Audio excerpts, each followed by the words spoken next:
703 people in Chicago were recently asked by cranes in the Daily Line if they feel safe in their own homes. 2 out of 3 said they feel unsafe in their own neighborhoods.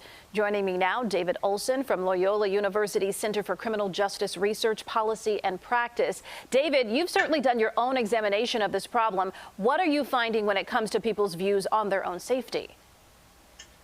I think it's clear and obvious that we've seen increases in some of the most serious and most visible crime in the city. So it's no surprise that people feel less safe.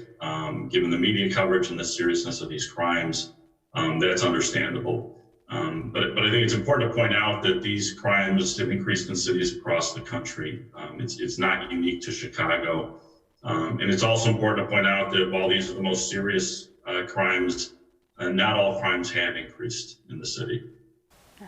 So, David, if we talk about the last couple of years, the pandemic, we certainly, through our research, are seeing the increase there, the surge. So why the jump since the start of the pandemic when it comes to some of these crimes?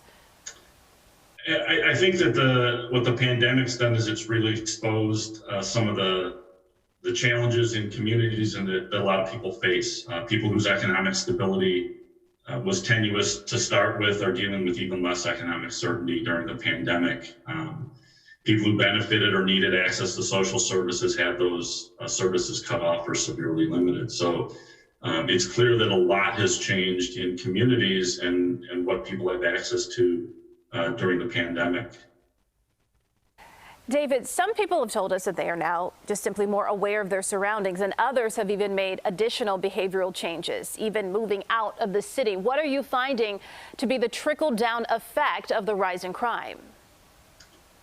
I think clearly crime affects every aspect of people's lives. It affects the business environment. So the more people fear and see public safety being threatened, they're going to react in a lot of different ways. People will be less likely to come to the city, to go to restaurants and go to shows. As you point out, people will be more wary when they leave their homes and where they travel to. So it not only affects people's perceptions of safety and their psyche, but there's clearly economic impact as well on the city with reduced business activity. All right, David Olson from Loyola University, thank you.